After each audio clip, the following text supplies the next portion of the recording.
During the talk component of your studies, you've been guided step by step and been exposed to a great quantity of information. Your dissertation is usually your last stage of your studies and gives you a chance to demonstrate your skills in collecting, analysing and forming some conclusions about your own research. There are three key aspects to a master's dissertation. Firstly, you expect your dissertation to be a piece of independent work. Of course, you'll be supported by your supervisor, but it is primarily your study. Secondly, a dissertation should be original. Original can mean original questions, or an original argument or insight into an area of concern, or originality in the methods you choose to carry out your study. Finally, a dissertation should be reflective. There will be obviously critical reflection in your findings, but we also expect you to reflect on the research process itself and discuss the problems you faced as a researcher and to identify the limitations of your study. A master's dissertation is between 15,000 and 17,000 words and is usually an empirical study. That is, you, the researcher, collect and analyse the data. The data you collect could take the form of questionnaires or interviews or observations, or maybe a documentary analysis involving reports or documents or policies. Alternatively, you may choose to do something more theoretical and do an extended review of the research on a topic, something like the meta-analysis you read in journals. A traditional master's dissertation contains 5 chapters: an introduction, a literature review, the methodology, the results, and the discussion. The aim of the introduction chapter is to set the scene in the context of your research. The chapter describes the problem or the issue you studied, and it provides a rationale for the study. For example, you would discuss why the topic is worth studying and who would benefit from your research, such as your participants or other practitioners or other researchers. The introduction also provides a formal statement of the research aim and the research questions associated with your study. The literature review firstly provides a reasonably comprehensive coverage of the theoretical concepts related to your topic. Then following that, a review of the empirical research that has examined topics similar to yours. Sometimes you may need a funneling approach to narrow down on the literature most applicable to your study. The methodology chapter is divided into 2 sections. The first section provides a critical discussion of the paradigm or approach you plan to use for your research. This section also discusses the design you have chosen, along with the assumptions associated with that design and a rationale for its use. The second section provides a detailed step-by-step guide to the methods and techniques you use to collect and analyse your data. In this section, you provide a description of the method you use to select your participants, how you access them, their numbers, a description or examples of the research instruments you use to collect your information, such as the questionnaires or the interview schedules. There also should be a section linking your research questions to your analysis methods. For example, if you're using interviews, you might talk about coding. Or if you used questionnaires, you would talk about the statistical tests that you employed. And finally, the chapter contains a discussion of the ethical issues associated with your project. The results or findings chapter present the analysis of your data. The chapter should be a narrative supported by quotes from interviews or a narrative supported by tables and figures containing statistical information. You should be able to remove all of the tables, figures and quotes, and for the most part the narrative still makes sense. This chapter, depending on your style of research, sometimes contains an interpretation of the data. However, the major interpretation and discussion usually occurs in the next chapter. The final chapter, the discussion, is perhaps the most important. It contains a discussion of the major findings of your research. When writing this chapter, it's wise to return to each of your research questions and link your findings to the literature you previously presented in Chapter 2, or sometimes you may need to introduce new literature to help you interpret your results. In the case of applied research, the last chapter also provides recommendations you wish to make to the practitioners and policymakers. This chapter also contains some reflections on the research process, such as the limitations of your study and ideas for future research. In the remainder of this video, I want to talk about getting started on your dissertation by focusing on your topic and your research questions. There are three main steps involved in deciding your research question. Firstly, you identify your research topic or a research area.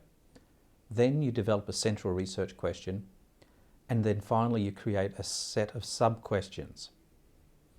There's a tendency for inexperienced researchers to miss out these three steps and go straight into designing the study, or even to begin to write the content of questionnaires or interviews without having carefully thought through the topic.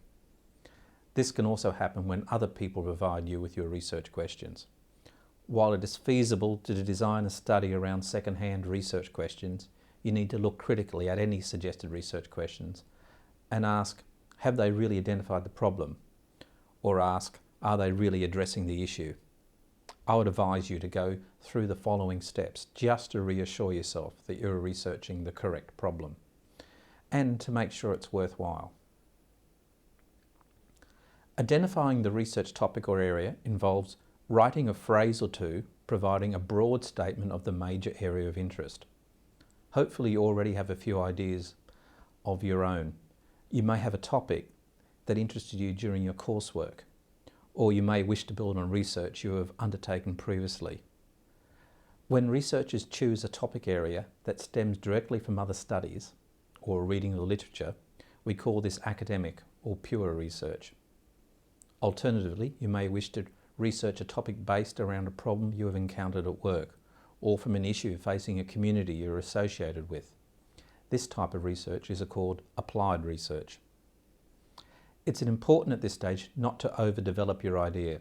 So a statement about your research topic would be something like student motivation in higher education, or the use of virtual learning environments in training organisations. There are three aspects to these statements. Part of it identifies the phenomena you're interested in, for example, student motivation or VLEs. Part of it will mention your perspective. For example, motivation comes from a social psychological perspective, or in the case of the VLE, the words use of implies something to do with pedagogy. It also contains something about your context, such as higher education or training organisations. I'm going to use this VLE example as I continue through the video. Once we have a topic area, it is wise to do preliminary reading of the literature. This should tell you a few things, like the major concepts used by researchers in your field of interest, and who the major researchers are. The review will also tell you the methods that have been used in the past to examine your topic, and also what other researchers have already found out. Perhaps the two most important things the review can tell us are whether the research topic has been researched previously and whether the topic is worth pursuing at all. So you can see this is an important step. If the literature review suggests to you that the VLEs are under-researched, then an exploratory study might be appropriate. Exploratory studies ask what and how things happen. If the literature review suggests that although we know VLEs are being used, but what we really need to know is the extent of their use and how people use them in their teaching, we would call this descriptive research. Descriptive studies ask to what extent does something happen. Sooner or later, researchers want to know whether VLEs work. So if that literature is missing or not applied in your context, then you could find situations where they are being used and evaluate them. That is evaluation research. Evaluation studies ask, do something happen or does something happen? And obviously, if the research you find say they work and are effective, then explaining the process of how they work and the conditions that influence their effectiveness becomes important. This is explanatory research. Explanatory studies ask, why do things happen? Most master's level research is a combination of these types. At this point, you should be able to write a slightly more detailed statement about your research. We call this statement our central research question. Some people call this a research aim or objective. An example would be to undertake an exploratory study of the use of VLEs in training organisations, or to evaluate the use of VLEs in training organisations. It's also good at this point to narrow down the context even more. For example, to undertake an exploratory study of the use of VLEs in military training organisations or in higher education institutions. Your reading of the literature should have started throwing up other issues and questions about your topic. These issues should form your sub-questions. They tend to stem from various disciplinary perspectives. Social psychology perspectives might guide you towards sub-questions about attitudes and constraints and barriers. Education pedagogy might make you focus on teaching and learning behaviours. Political science could mean you focus on policy type questions. Your sub-questions can also stem from characteristics of the groups you are studying. For example, there are obviously differences between trainers and trainees, between teachers and students, and various differences and relations between broader social subgroupings, such as gender and ethnicity. Your sub-questions also come from characteristics of the phenomena you are studying. For example, VLEs are made up of various elements, such as facilities for distribution of information, locations for collaboration, and tools for assessment. These elements and their relations could make up sub-questions. So in summary, start with a broad topic or research area. Then use the literature to inform yourself about the current research on your topic, and then narrow down from your topic to a particular relevant focused research question, and then include contextual information. Then let your discipline, the characteristics of your participants, and the characteristics of the phenomena you are studying, let them guide you in the writing of your sub-questions. I have 4 final tips for you. Firstly, avoid deciding your method before deciding your research question. In other words, don't let your fear of statistics or your fear of interviews dictate your research direction. Secondly, don't ask questions that can't be answered. Be realistic. Thirdly, avoid research questions already answered satisfactorily. If you are replicating a study, make sure you have good reasons. And finally, be pragmatic. You only have a limited time frame, and remember the word limit.